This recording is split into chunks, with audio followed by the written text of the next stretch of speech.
Hello, everybody, and welcome to Dubs, the Angry Black Conservative. I'm going to be your host, Dubs, talking to you a little bit today about something light. Figured we start out with something easy. So let's start out with racism. All right, so let's get into this a little bit. It's something that's near and dear to my heart. I am black. I am not an African American. I am black. African American is a term that was made famous by Jesse Jackson to give us more of a connection with our motherland. So let's talk about our motherland being Africa. And so I said to you guys before that I'm a bit of an amateur history buff, and I would like to ask you a question, which is what is an African American? I think that when you're having a conversation, I think it's best sometimes to give some definition to the terms and the words that you're using. I think it's good that we define those terms so that while we're talking, we understand what that term means to the individual that we're talking to. That way, we don't get into an argument over something where we think we disagree on something when in fact we do agree, or conversely, start agreeing on something that we really shouldn't be agreeing on. So let's talk about the African American thing. What does African American mean? So, normally, I believe what people mean when they say African American is people whose ancestors come from Africa. Well, there's a problem with that. The problem with that is that so far, using archaeology, we all come from Africa. Africa is where humans come from. Homo sapiens, hominids, whatever you want to call them. The oldest remains are found in Africa.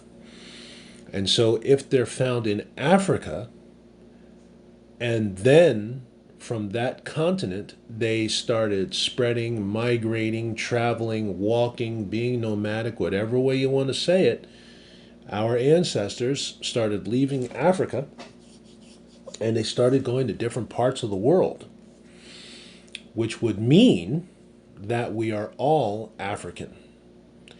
The only change would be depending upon when you want to draw that line in the sand of history for where you're going to measure your ancestors from. So if you want to measure that from when your ancestors were mostly in England and you want to call yourself an English American, okay.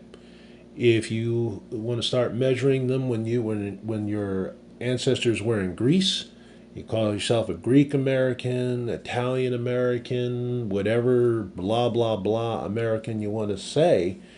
That's really a matter of where you want to draw that line in the sand. So for me, we're all Africans. And since we're all Africans, then we're all one race. And you pretty much know that we're all one race because we can intermingle, shall we say. You can take a black man and a Canadian woman, and they can have sex and they can have a baby. So you think that I'm being a little simplistic about it. I'm not being simplistic about it. I'm just being honest about it. Because if you have two kinds of dogs, they sometimes can't mate. It won't work. You can have two types of cats, and sometimes they can't mate.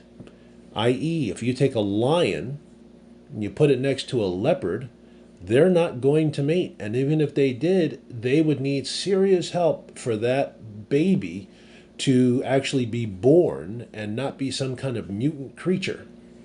So when people say we've got races and stuff like that, we don't have races. What we have is we have one race, the human race. And then depending upon where our ancestors decided to take a walk and leave Africa and go to, we had environmental adaptations that started. And those were based on where your ancestors went. So if your ancestors stayed in Africa, then you normally are going to be a dark skinned person because the body is going to have an environmental adaptation. It's going to produce melanin, which is going to protect your skin from the harshness of the sun. It's just that simple. And I really don't feel like going into all the other environmental adaptations that are made, but another environmental adaptation is the blue skin, the blue eyes, excuse me, the blonde hair, the pale skin, because it's not hot, so they've got to retain heat. The kinky hair, shall we say, of the black people. Why do we have it? So that our bodies can release heat faster, and that's why pubic hair tends to be curly, so it can reduce heat. And why do we need to do that with our pubic hair? It's really simple. Sperm dies when it gets too hot. So it's got to be that heat's got to be released, or else the sperm will die. It's just that simple. So I hate this expression, the races. We're all the same race, and as soon as we start understanding we're all the same race, maybe, just maybe, we can stop this nonsense about racism. On the other hand, we do have different cultures. And cultures are also based on the geography of where we come from. So if you've got a person who has in where their ancestors lived, if there's a lot of mountains and stuff, guess what? They're going to have a culture that's going to be based upon those mountains. You have a culture that is in the desert, things are going to change because you don't have trees, you don't have mountains, you don't have rivers, you won't have any words for them either because there's no need to name something that does not exist. So these are all cultural differences. They're not races. So if you want to start saying that we have some cultural differences, I'm totally cool with that. But this whole notion of races, I got a big problem with it. The closest thing we've got to having different races is when we start saying that we've got Mongoloid, Caucasoid, Negroid, and Aborigine. Same thing goes for this whole indigenous thing. It's another thing that drives me nuts. And what I mean by that is, so in the United States, instead of celebrating July 4th, which is something that should be celebrated, it's a seminal point in human evolution, but we'll get into that later, or get into that in a later podcast. Give me your definition of an indigenous culture. We talk about the indigenous people of North America, which would be what we call Native Americans. Okay, well, again, I say, well, where do you want to draw the line? Because we've had people from different countries come to this country as well. Now, they didn't stay, but they came. So you have the Native Americans who are not indigenous to this continent. It's already been shown, again, archaeology, science is a wonderful thing because science is just a matter of facts. And the only time it's not a matter of facts is when science gets perverted, and I use that word specifically. I use it on purpose. It's only when science becomes perverted with politics or money. That's when you start having the issues. Science is science. It's about facts. You can have supposition in there, you can have a guess, you can have a theory, but even the theory is based on facts. And it's based on the facts that we have at that moment. Now, can facts change? They most certainly can. And when the facts change, let's go ahead and change everything up. I'm totally okay with that. But right now, the best thing we can think is that Native Americans came over the land bridge. So again, everything started in Africa. Then those ancestors went north, up through Europe and all the other thing, and Siberia, Asia, all that nonsense. And then they went across the land bridge. When they went across the land bridge, they went across the Arctic and all the other stuff, they landed in Canada. And when they got to Canada, they went south. And when they went south through Canada, through the North American continent to the South American continent.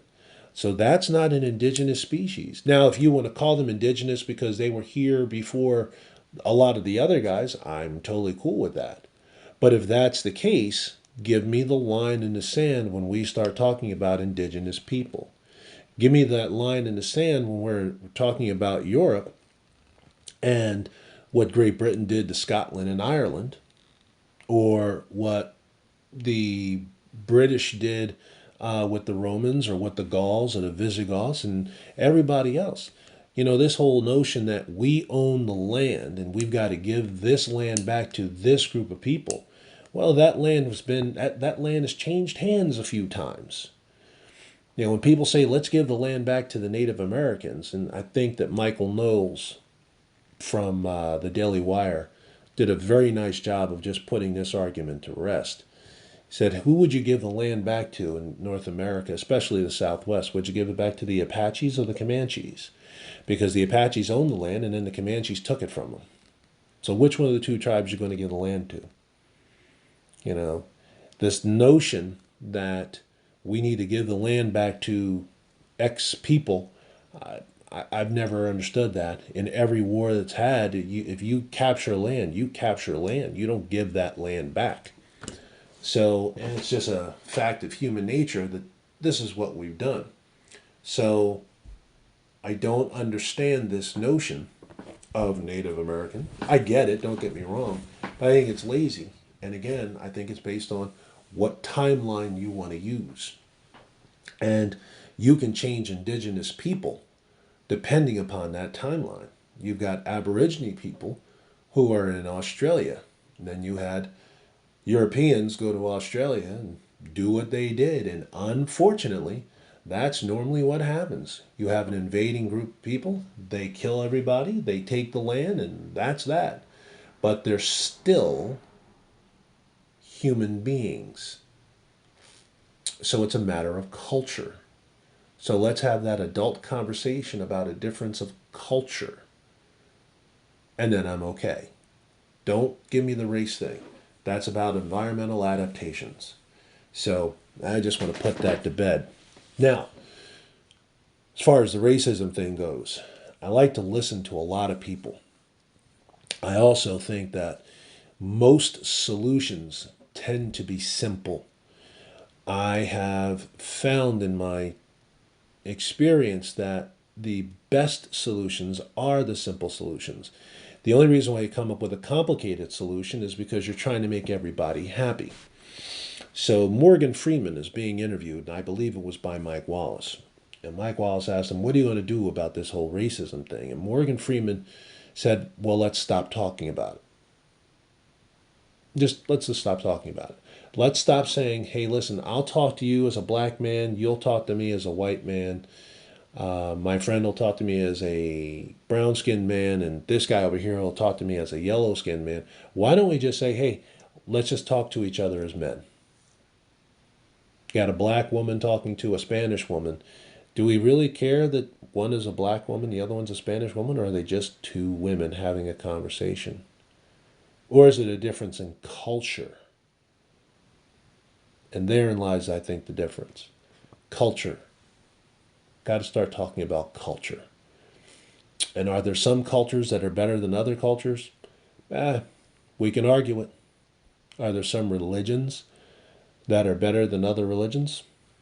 I'm certainly willing to have that adult conversation about it. And when I say better, let's define better. Well, I don't know. Which one's got the individual as more important than the collective? I think that's important.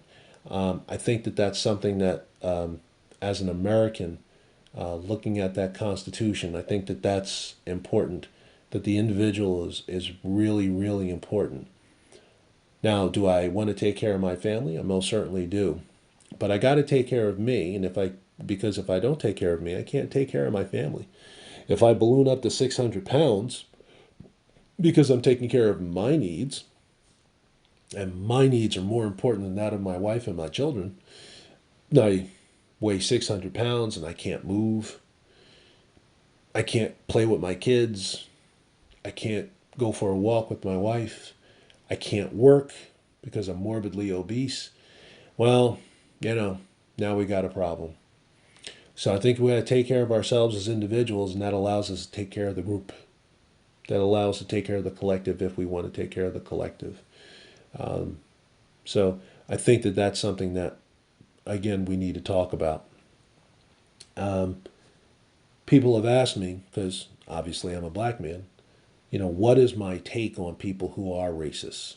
And I'll use the easy term of racism, which is thinking that one group of people is superior or inferior to another group of people just by dint of birth. So this is my theory about that. I don't care. And I know that that drives people nuts. I really don't care. You want to know what I care about? Following the law. That's what I want. So if I'm a black man and I walk into a barbecue joint and that barbecue joint is owned by the Ku Klux Klan, but they make fantastic ribs, you know what? As long as they follow the law, they don't spit in my food, they don't put anything interesting into my food, they serve me my food on clean containers and so forth and so on. They don't punch me in the head when they hand me my food. They accept my money because it's United States currency and that is the currency of the land. If that guy wants to hate me after I give him some money for some food, I don't care. I don't care because his hatred doesn't hurt me. It's only when you don't follow the law, it's only when you don't follow the tenets of our society that individual's thoughts are going to hurt me because now his thoughts turn into action. And once those thoughts turn into action, that's when they have a direct or indirect impact on me. But as far as the thoughts go, I could care less. I really could.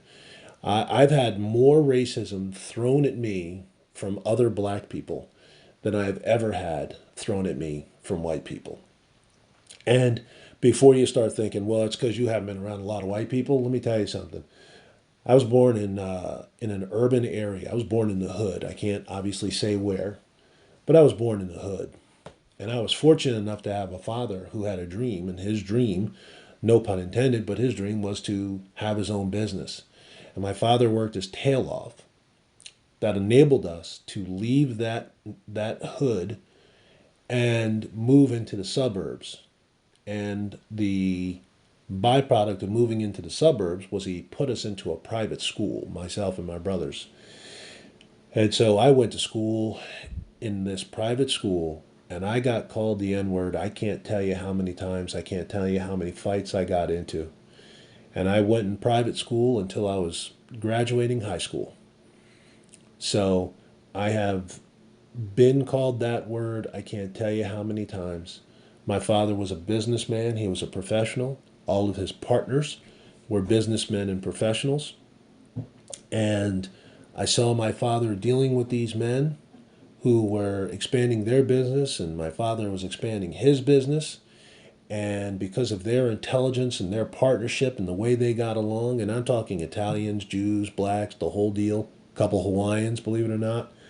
And I saw what happens when men or people who have a singular idea and a singular mission, and they work together with respect and conscientiousness.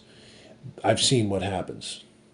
That other stuff where people are calling me all those names and not letting me go to parties in high school because my skin was too dark, I had too much melanin in my skin.